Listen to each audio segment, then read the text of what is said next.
Nesse vídeo, vamos desmentir, com dados, fatos e números, uma das grandes mentiras que, ao longo dos anos, foi colocada na cabeça dos brasileiros. Uma mentira repetida 1000 vezes se torna verdade, ainda mais quando as pessoas não querem acessar aos números, que mostram a realidade. Pois bem, mostraremos que o PT não é apenas um fracasso hoje na política externa, institucional e principalmente no meu campo, na política econômica. Ele não é apenas um fracasso hoje, mas vamos mostrar como historicamente o PT sempre foi um fracasso. O caminho que o PT trilhou no Lula 1, no Lula 2 e obviamente nos governos da Dilma não poderiam trazer o sucesso perene e a longo prazo do Brasil. E o grande ponto é que a população paga sempre com inflação. Ontem, dia 1º de julho, o Plano Real completou 31 anos. E ao longo desse período, mesmo que o marco institucional no final dos anos 90 tenha permitido que a hiperinflação não voltasse ao Brasil, nós tivemos já uma perda do poder de compra do real de quase 90%. Ou seja, o que R$100 comprava em 1994, hoje compra pouco menos de R$12. Ou seja, somos nós pagando a política inflacionária de irresponsabilidade fiscal e corrupção ao longo do tempo com inflação. O caminho ele é perverso. Ou o Brasil muda ou nós pagaremos com mais inflação. Mas vamos entender como o histórico petista sempre foi um fracasso. São os dados. Vamos adiante.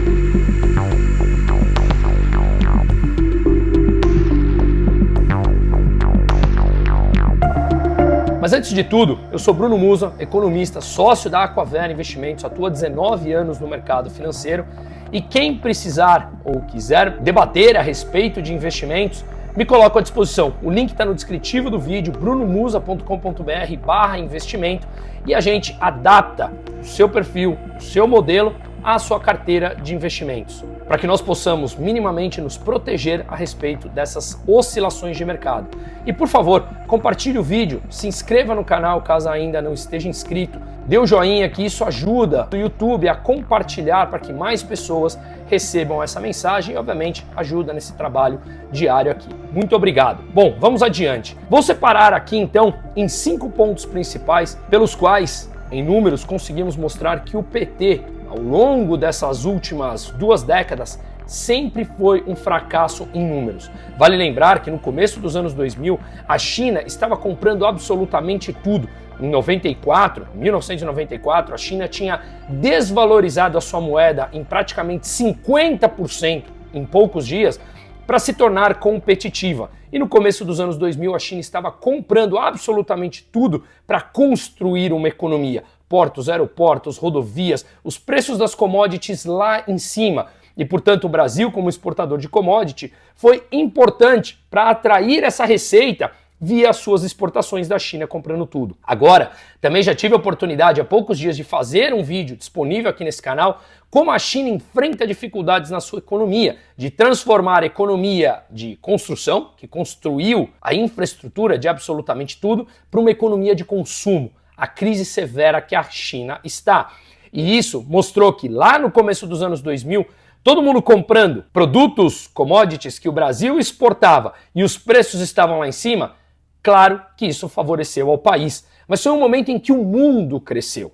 O mundo cresceu como um todo. Mas o Brasil, na diferença do que falam que o Lula fez mágica, não, o Brasil cresceu menos do que a média dos países da OCDE e menos do que a média dos países emergentes ao longo desse período. Fizemos o mínimo, o básico, quando todo mundo queria comprar os produtos que nós tínhamos, commodities, não de alto valor agregado, com preços lá nas nuvens. Até porque alto valor agregado exige um incremento de produtividade, que, como veremos aqui em dados, estamos estagnados há mais de 30 anos. Mas então, vamos aos dados para não ficarmos aqui com enrolação. O primeiro ponto: desempenho econômico na era do PT foi medíocre. Segundo um estudo produzido pela PUC do Rio de Janeiro, chamado Panorama, tem várias séries dentro desse estudo, e uma delas foi chamada Renda e Produtividade nas últimas décadas. Um dos trechos dentro desse estudo fala o seguinte, abre aspas, entre 1994 e 2016, o Brasil foi o que menos cresceu entre os países e grupos comparados. O Produto Interno Bruto per capita, a soma das riquezas produzidas em um ano dividida pela população, cresceu 31,4%. fica com esse número. Crescemos o PIB per capita 31,4% entre 1994 e 2016. Isso nos deixou muito longe da média dos mercados emergentes, quase 5 vezes maior. 152% os mercados emergentes cresceram o PIB per capita nesse mesmo período e nós 31,4%. Não conseguimos sequer acompanhar o crescimento da América Latina, 37,4% no mesmo período, ou dos países da OCDE, 42,3%. Ou seja, um crescimento pífio, medíocre, frente à média de países comparativamente similares. Quando olhamos, portanto, o crescimento do PIB per capita, a gente consegue ver nesse gráfico que nós realmente estamos abaixo de grande parte dos países considerados emergentes. Ao olharmos esse percentual, como falamos, perdemos da OCDE, dos emergentes e dos países da América Latina. Mas crescemos, Bruno? Crescemos, porque todos estavam crescendo. Não fizemos nada fora da curva. O estudo Renda e Produtividade nas últimas décadas ainda deixa claro que, mesmo levando em conta apenas o período de 2004 a 2011, o período de pujança, que o PT adora puxar para ele, nos limitamos a acompanhar a média de crescimento do PIB per capita da região. E de 2012 em diante, passamos a nos descolar negativamente dos nossos vizinhos. E olha que os nossos vizinhos estão longe de serem exemplos de produtividade e crescimento, hein? Um outro estudo de análise comparativa do Brasil com outros países semelhantes entre 2003 e 2012 chega também a conclusões desalentadoras. Ele foi realizado por economistas João Manuel Pinho de Mello, professor da INSPER e PhD pela Stanford University, Vinícius Carrasco, professor da PUC-Rio e PhD pela Stanford University, e a Isabela Duarte, mestre pela PUC-Rio, e esse estudo ficou intitulado A Década Perdida, 2003-2012, onde eles compararam o Brasil com outras nações emergentes. E eles constataram o seguinte, abre aspas para ele, o Brasil em relação ao melhor grupo de comparação, 1. Cresceu, investiu e poupou menos. 2. Recebeu menos investimento estrangeiro direto e adicionou menos valor na indústria. 3. Teve mais inflação. 4. Perdeu competitividade e produtividade. Avançou menos em pesquisa e desenvolvimento e piorou a qualidade regulatória. 5. Foi pior ou igual em quase todos os setores importantes. O estudo está disponível com esse nome a qualquer um que quiser buscar. E o desfecho foi realmente o óbvio e dramático. A década foi perdida. Estamos falando, repito, entre 2003 e 2012. Nada mais distante das evidências. Mas Lula vem a público e continua dizendo que o ano que vem será sempre o ano da salvação, que agora ele voltou para salvar. Mas vamos então continuar aqui nos números.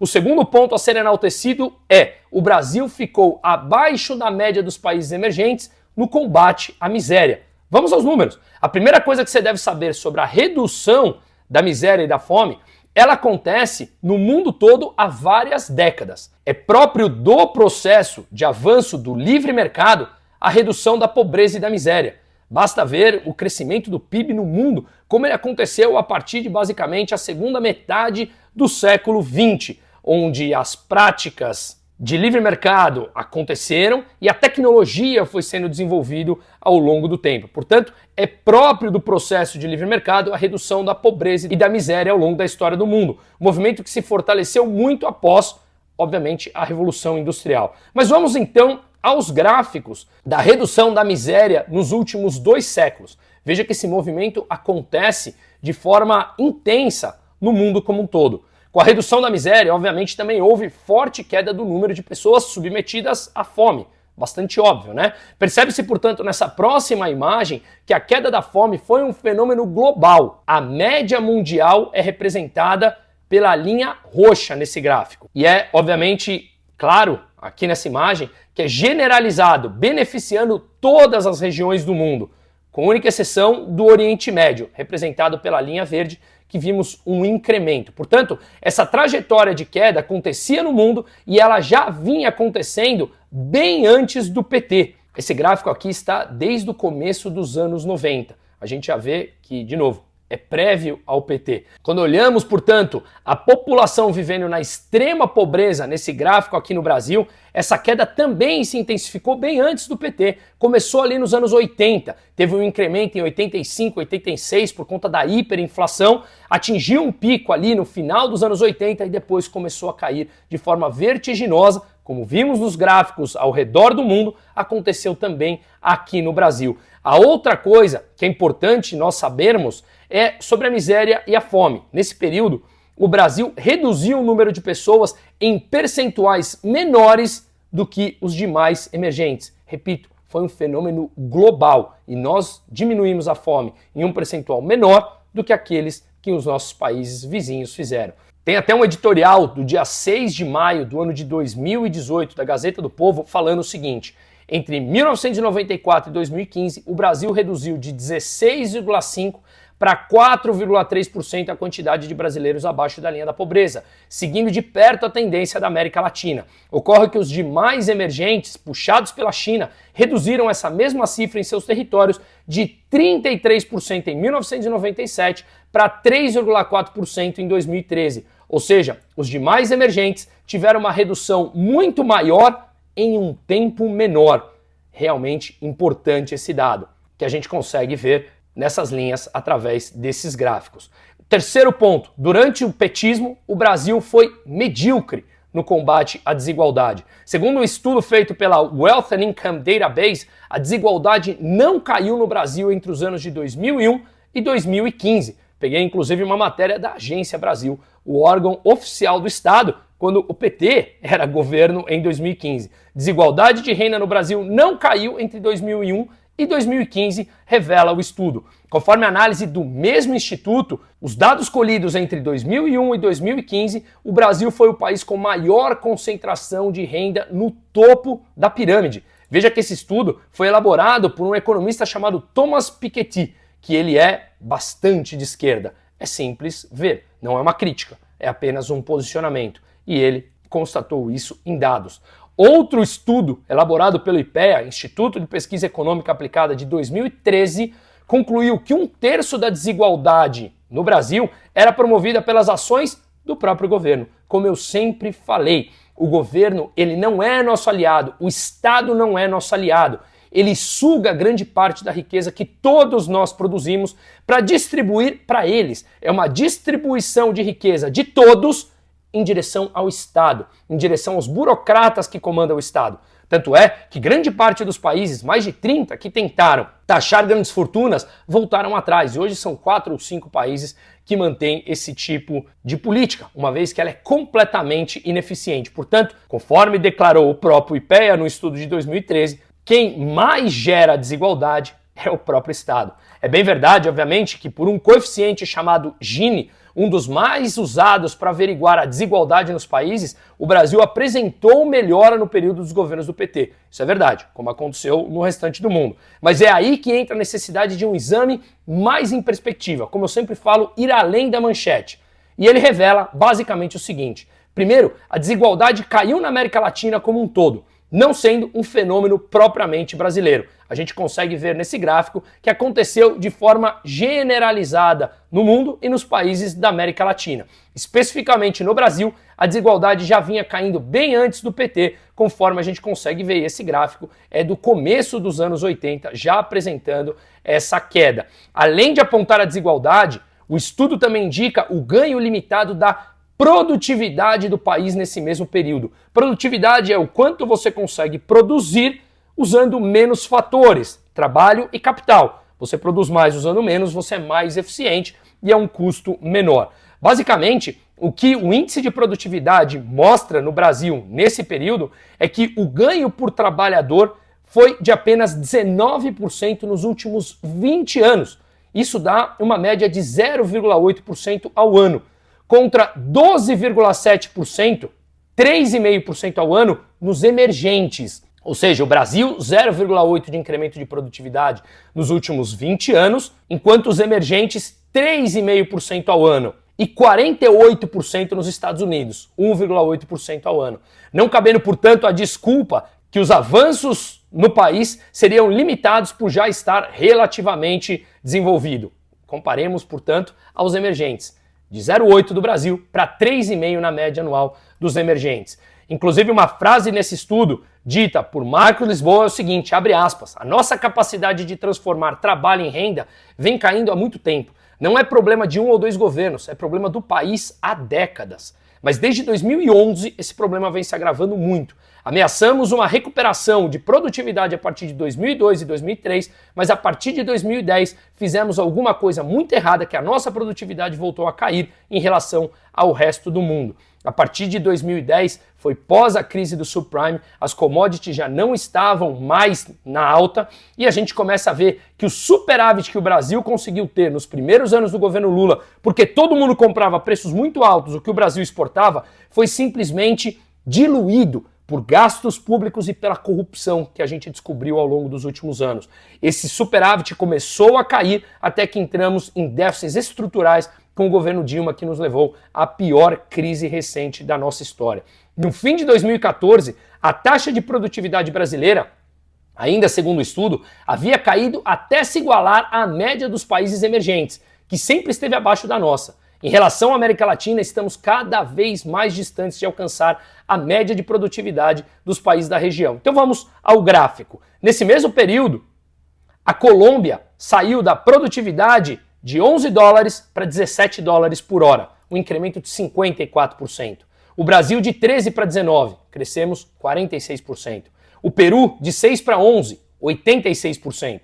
A Argentina de 21 para 19, 38%. E o Chile, 14 para 28, 100% de incremento de produtividade. Então a gente vê aqui abaixo o Brasil à frente da Colômbia e do Peru, mas o crescimento da Colômbia e do Peru ao longo desse tempo, em percentual, foi maior do que o do Brasil. Portanto, a pobreza no Brasil não diminuiu graças ao PT, e sim por causa da economia mundial como um todo. Quarto ponto. Mesmo os resultados medíocres revelaram insustentáveis a grande recessão brasileira, que culminou numa queda de mais de 7% do PIB em 2 anos por conta da catástrofe do que foi a Dilma e o seu plano de congelamento de preços, intervenção na economia, déficits estruturais e tudo que nós já conhecemos. Quinto ponto, durante o petismo, o Brasil se tornou um dos 10 lugares mais perigosos do planeta. Segundo um relatório da OMS, utilizando dados do ano de 2016, colocou o Brasil como o 9º país do mundo em números de homicídios, com 31,1 pessoas assassinadas por ano a cada 100 mil habitantes. No relatório, com os dados de 2015, estávamos na mesma posição, com 30,5 homicídios a cada 100 mil habitantes. Olha o crescimento importante. E hoje a gente vê, mais ou menos, segundo os mesmos dados, por volta de 20 homicídios. É menor do que os 30 há 10 anos atrás? Sim, mas o crescimento segue muito acima da média dos nossos pares e somos um dos países mais perigosos do mundo e foi, convenhamos, intensificado ao longo dos últimos 2 anos do novo governo petista. Em conclusão, como sexto ponto, esse estudo deixou de fora vários dados negativos do governo do PT que ainda poderiam ser utilizados: o aumento da corrupção, o atraso do setor industrial, a perda de um período de prosperidade para o país para o futuro. Ou seja, todas essas pessoas que ficaram à margem do incremento de produtividade deveriam estar produzindo muito mais, mas ficaram à margem, dependendo do Estado, para justamente comprar votos. O PT comprou votos da população através de migalhas e comprou voto de parlamentares, tudo que a Lava Jato mostrou, das empresas campeãs nacionais, e tudo isso leva a uma agenda de atraso do país. Aquela geração que poderia estar produzindo agora está simplesmente à margem, dependente do Estado, dependendo de recursos que todos produzimos e poderia estar sendo usado para incremento da produtividade. Além do mais, estagnação dessa produtividade, como mostramos, as relações promíscuas com ditaduras, que voltou à cena agora, mencionado pela própria The Economist, isolamento comercial, intervenção na economia e todo o caos que nós conhecemos. E o pior, ele vem a público dizer que provavelmente em 2026 será o ano da colheita. Ele está prometendo o ano da colheita há muitos anos. E quem vem colhendo são todos os teus amigos e o seu entorno promíscuo com corrupção, que já foi descoberto e o STF anulou todas as condenações no Brasil o país da vergonha. Portanto, o PT teve governos com resultados absolutamente medíocres no sentido literal da palavra, no sentido de ser bem mediano, bem próximo à média. Na verdade, um pouco abaixo do medíocre, além de imoral. Esse é o governo do PT. Espero que os números tenham ficado claros. Seguimos.